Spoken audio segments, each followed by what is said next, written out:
RCR, la red que comunica y une al Perú.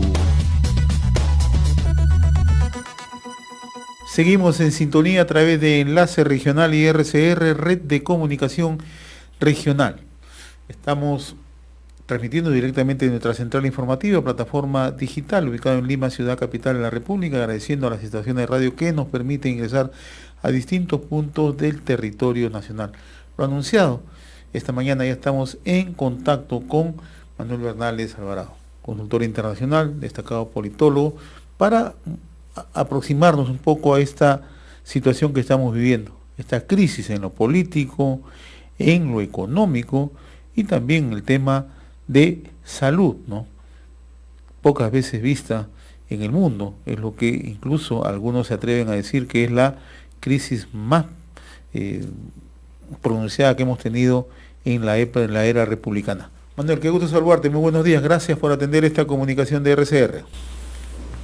Muchas gracias por la invitación, José. Suscribo los términos y expresiones de tu introducción. Así estamos, efectivamente. ¿Cómo se generó esta crisis? ¿Por qué? ¿Y cómo salimos desde tu perspectiva? Mira, creo que ahora es cuestión de poner mucha atención y ver lo que efectivamente está ocurriendo en la sociedad peruana y en el sistema estatal, en el conjunto de instituciones del Estado. Yo veo el asunto de una manera bastante sencilla. Trato de explicarme de una manera sencilla, pero advirtiendo que es un fenómeno complejo de muchas facetas e interrelaciones en las cuales siempre hay algunos factores de mayor peso, algunas herramientas o palancas, por así decirlo, que uno quiere usar.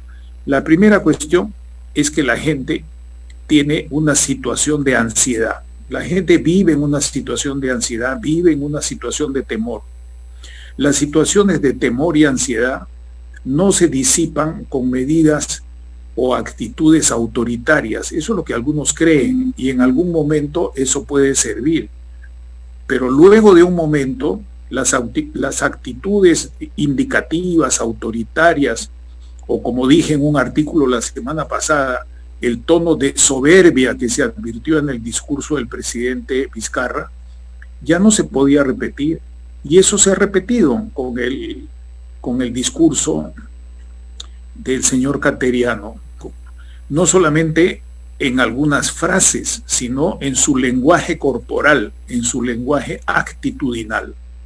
Y entonces eso está dirigido tanto a los congresistas, pero también a las personas que lo están viendo por la televisión y luego en las grabaciones, por la transmisión directa y en las grabaciones.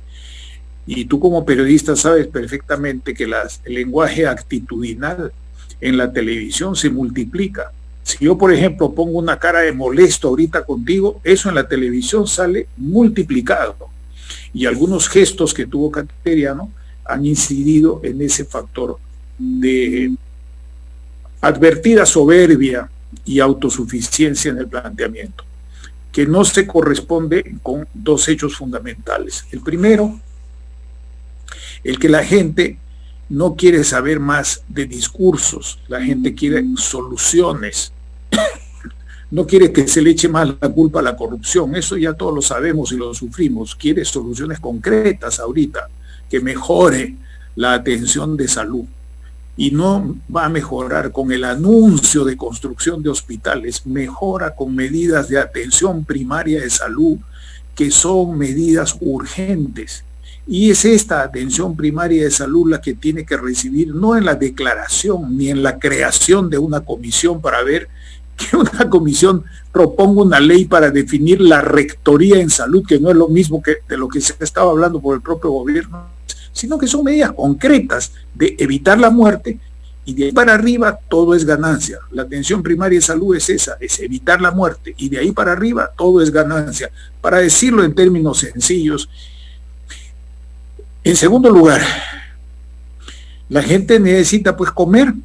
Tú y yo, todos los pobres, los ricos, todos necesitan comer y necesitan que los sistemas de venta y alcance de alimentos funcionen. Y hoy día hay millones de peruanos, tanto en Lima con algunas concentraciones urbanas de la costa, pero también de la sierra y de la selva, que están padeciendo hambre. Eso no lo estoy inventando yo, eso se ha visto ya no en un solo programa de televisión, como era hasta hace poco.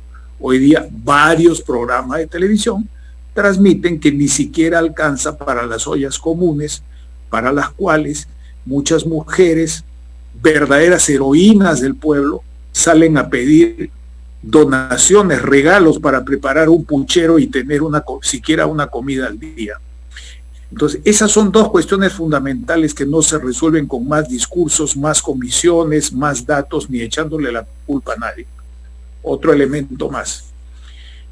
Creo que pocas personas han sumado las cifras que ha mencionado el señor Cateriano.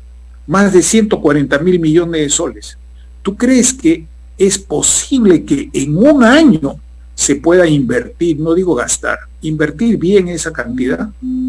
Y segundo, si no hay medidas concretas que digan, vamos a producir tanto, de lo cual los impuestos van a ser más o menos tanto, poquito pero tanto va a haber, o vamos a exportar tanto y estas exportaciones van a permitir hacer otro colchoncito. No, de eso no existe, solamente se ha hablado de reactivación en general, lo mismo que se dice por los comentaristas en los periódicos. Y la gente no puede decir que eso está bien.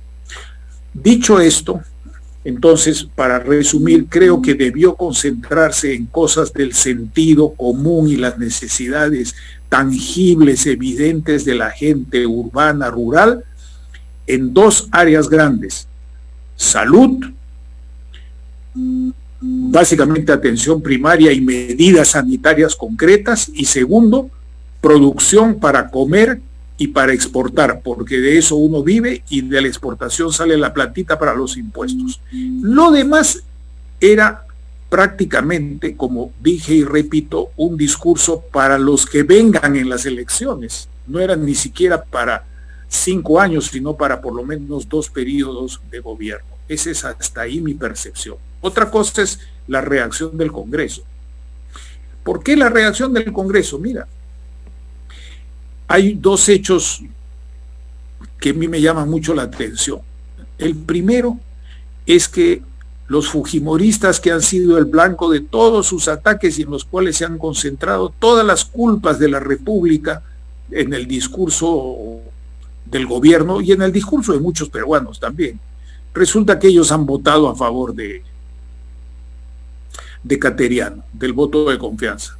Y en segundo lugar, ¿quiénes han votado en contra o se han abstenido estratégicamente? Se han abstenido o han votado en contra sectores que están vinculados o que son representantes de autoridades de gobiernos regionales, de gobiernos provinciales y de gobiernos distritales, que han sido hasta hoy las bases de apoyo del presidente en base a transferencias de recursos del Tesoro Público. Bueno, eso quiere decir que esa gente no está tampoco contenta con lo que le planteó el gobierno. No tenían que votar el discurso del presidente Vizcarra, pero sí tenían que votar en favor del pedido de confianza, como se dice, aunque en realidad es voto de investidura, pero en la práctica es como voto. Y votaron en contra, o sea, abstuvieron. Luego de esas 2 cosas que me llaman la atención, se puede decir muchas cosas como están diciendo ahora. Es que los sinvergüenzas delincuentes que han llegado al Congreso y que están defendiendo universidades fantasmas, truchas o engañosas, esos son los que han hecho el voto. Bueno, cuando uno sabe y sabemos quiénes son los que están ahí representando esos intereses, se dan cuenta que son una evidente ínfima minoría que no hace ningún peso determinante. Entonces ese es un argumento que no está verificado por la realidad. Entonces pueden decir muchas cosas, pero las evidencias son fuera del Congreso y dentro del Congreso, que no ha contado con el respaldo ni siquiera de aquellos aliados o acompañantes que están siendo beneficiados por transferencias económicas financieras, de parte del gobierno central. Resulta muy difícil advertir que el presidente de la República no haya tomado en consideración todos esos trazos que tú nos has mencionado, ¿no? Porque tú sabes que cuando se ejercita un gobierno, se trazan escenarios, ¿no? Se proyectan escenarios, ¿no? Entonces, en una situación como la que estamos viviendo, crisis permanente en los últimos años, primero por el tema de la corrupción, luego la crisis política, luego hemos tenido la crisis sanitaria, ¿no? Y la crisis económica, ¿no? O sea, hay una conjunción de hechos o una sucesión de hechos que advierten a un mandatario serio y a un mandatario que busca soluciones, establecerse varios escenarios. Entonces, a mí lo que me preocupa es que el Congreso tuvo que exigirle a Pedro Cateriano que desarrolle lo que el presidente no dijo el 28 de julio, ¿no? Sinceramente me preocupa porque ahora hasta sospecho que es la forma de gobernar el presidente Vizcarra. Una forma a veces muy incierta, pero que interlíneas traduce en algo, ¿no? Porque es cierto, Cateriano es una persona que no le cae en simpatía a muchos, ¿no? Pero tuvo que verse obligado a ir al Congreso a dar un discurso, o una amplitud de discurso, o una vorágine de promesas, cuando eso lo pudo haber hecho el presidente. Y en una situación de crisis, si tú bien la conoces, Manuel, yo suscribo lo que decías al inicio, bastaba un paper de 2 páginas y era suficiente para enmarcar los temas principales, ¿no? Así es. Lo que ocurre es que hay otro factor. Esto es complejo. No, yo soy ahora más que nunca enemigo de explicaciones simples, porque no son simples sino simplonas. Este es un asunto complejo y hay un factor que no puede pasar desapercibido. La pregunta es, antes del discurso del presidente Vizcarra, ¿se había o no iniciado el proceso electoral? Sí, se había iniciado el proceso electoral. Que no le damos mucha pelota, ese es otro problema, pero hay gente que está buscando inscribir sus partidos, que está buscando un vientre de alquiler, que está buscando alianzas electorales. ¿Se desconoce esto o se conoce? Se conoce, se sabe perfectamente. En consecuencia, el factor proceso electoral ha incidido, me parece, lo digo con toda tranquilidad, tanto en el discurso del presidente Vizcarra, que yo dije por eso que era un discurso electoral, no he dicho electorero, he dicho electoral, y el discurso del presidente del Consejo de Ministros designado, que no recibió el voto favorable, también fue un discurso electoral, José, porque el grueso de las casi 3 y pico horas, de las casi 40 páginas que leí, el grueso de esos planteamientos no son para ser ejecutados en 365 días hábiles o menos días hábiles que vamos a tener, sino en 5 años o en 10 años. Porque ahí, desde anunciar que se empiezan a hacer con los mismos procedimientos fallidos que han estado funcionando en la administración pública, perfiles de proyectos, documentos de proyectos para luego hacer las licitaciones, en fin, y seguir el mismo procedimiento, eso no rinde resultados en un año, así fueran 365 días absolutamente hábiles, que no lo van a hacer, sino que van rindiendo resultados si es que no hay ineficiencia y si es que no hay corrupción, los 2 males que atacan, inherentes, propios de este viejo sistema de administración. Y por otro lado, el análisis de algunas ofertas, y esto no lo he hecho yo, me lo ha pasado, la información me la ha pasado un especialista en este tema, que no es el caso ahorita mencionar el nombre porque no le he consultado. Él me pasa la información de cuáles serían los proyectos que están metidos en el paquete del contrato de gobierno a gobierno para ejecutar parte de la reconstrucción en el norte. Y me dice, Manuel, no lo podrá usted creer. Me dice, hay hasta proyectos por menos de 1,000 soles. O sea, es una bolsa de cosas de las cuales no se ha explicado, ni de repente se conoce bien. Enrollo un poquito para atrás. ¿Cuál es la situación ahorita que se conoce? No es mi opinión, es un asunto conocido por los periodistas, de la administración del resultado del primer contrato NEC-NEC, gobierno a gobierno, la Vía Panamericana, que tiene problemas de administración serios. ¿Por qué? Porque no se ha incluido dentro del contrato NEC, que no es una maravilla, que hay que saber hacer el contrato, no se ha incluido aspectos que tienen que ver con la sostenibilidad administrativa financiera de ese complejo. Y en consecuencia se está anunciando nuevos contratos NEC sin hacer un balance y correcciones de lo poco que se ha hecho y sin que mucha gente conozca efectivamente de qué se trata este asunto, sobre el cual, dicho sea de paso, les sugiero a ustedes que inviten a muchas personas que sí saben mucho más que yo del tema y con quienes yo, no todos, suelo consultar cuando necesito formarme una opinión. Entonces, nuevamente, discurso electoral, otro discurso electoral con un planteamiento fuera de la realidad que está viviendo nuestra gente y que estamos viviendo nosotros también. El otro tema a plantearse es el siguiente, ¿no?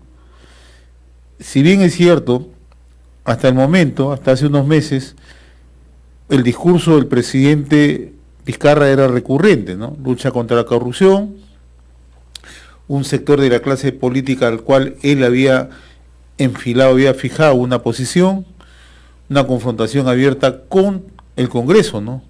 Pero en cuanto a gestión como tal, no es una gestión exitosa, ciertamente, ¿no?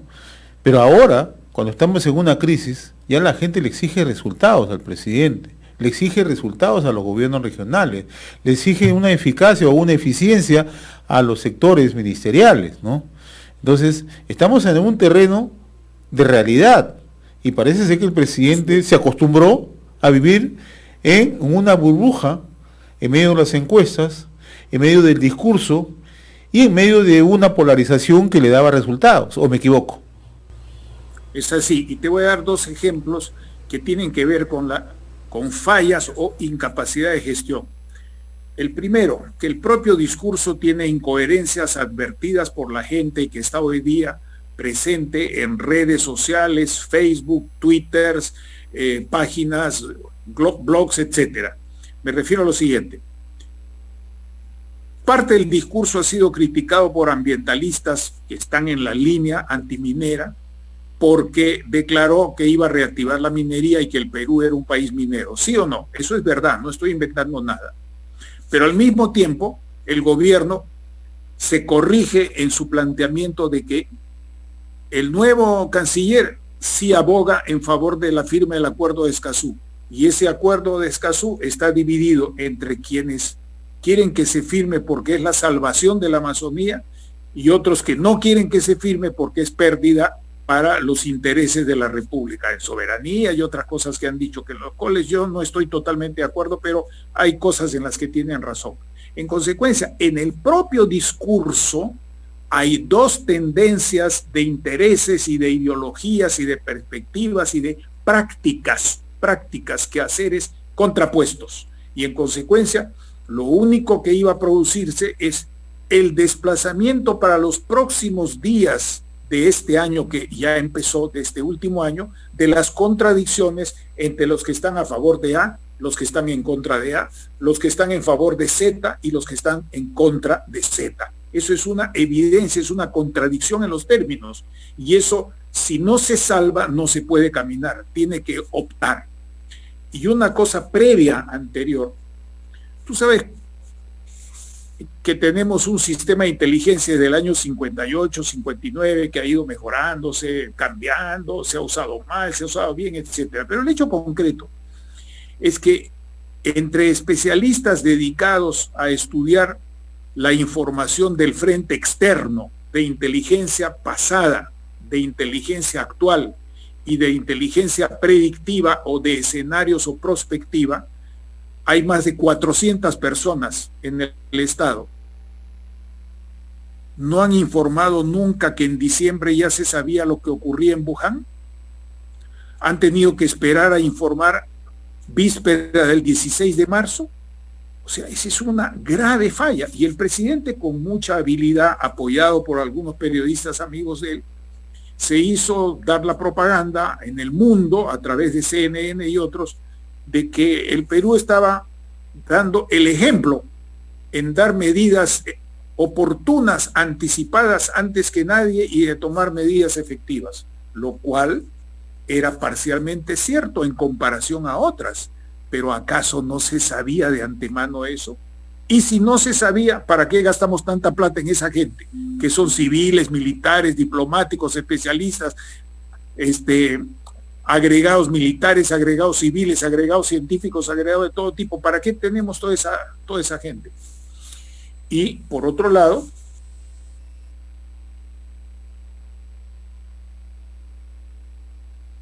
capacidad para la cadena logística que significa la vacuna, por ejemplo. Y en consecuencia, para esa cadena logística debió apoyarse en las empresas a las cuales todos los antimineros del país están echando piedras hoy día, porque ese asunto se ha vuelto efervescente, se ha puesto como un hervidero, la antiminería de nuevo. Y el único actor económico social que hay en el Perú que tiene capacidad logística transnacional para poder ayudar a resolver ese problema no es la oficina de compras y contrataciones del Estado, ni las unidades de logística de los ministerios, ni comisiones especiales de compra-venta como la que quiere hacerse para salud. Son las empresas que pueden actuar en representación del Estado, en acuerdos con el Estado, con sus propios gobiernos de origen, que son de las principales potencias mundiales, excepto las rusas, que no tienen inversiones acá. Entonces, y como siempre yo te agradezco la amabilidad de estas reflexiones y con el compromiso de seguir abordando este tema, porque el presidente también está jugándose las horas de descuento, porque en menos de 2 días tiene que nombrar a su nuevo gabinete, y ahí más o menos vamos a perfilar cuál es el horizonte que está trazando en el tramo final de gobierno, ¿no? Sí, permíteme 10 segundos. Según la Constitución, el único que se va es Cateriano. Todo lo demás pueden quedarse. Uno de ellos puede ser designado para presidente del Consejo de Ministros, o bien traer otra persona para presidente del Consejo de Ministros. Y luego tienen que ir a presentarse de nuevo ante el Congreso. Yo supongo que habrá en algún momento pues que escuchar la voz de la tranquilidad y dejarse de más discursos. Es decir, nuestros 2 objetivos principales o 3 son 1, 2 y 3. Salud, economía y seguridad ciudadana, en las ciudades y en las fronteras, con los sectores populares, pero también con las personas que viven en nuestra zona de frontera, en Puno, en Ayaviri o en las zonas del interior de la libertad. Y luego hay otras cosas complementarias, y yo diría, y nosotros les prometemos que vamos a tratar de que 1, no se paralicen las cosas que se están haciendo, 2, no se tire la plata, 3, que se investigue y se castigue con prontitud a los que trabajan mal. Punto. Eso debió ser el discurso, porque más en un año no se puede hacer. No sé qué dirán, no lo sé. Yo creo que hay asesorías y pensamientos encontrados en la cúspide de la pirámide gubernamental del Ejecutivo. Manuel, como siempre, muy reconocido por esta comunicación con Enlace Regional RCR, Red de Comunicación. Un saludo a la distancia, mi estimado Manuel. Saludos, buen día. Un abrazo, muchísimas gracias. Saludos. Conversábamos con nuestro buen amigo Manuel Bernaldez Alvarado, consultor, politólogo, analizando la situación que vive el país. RCR, la red que comunica y une al Perú.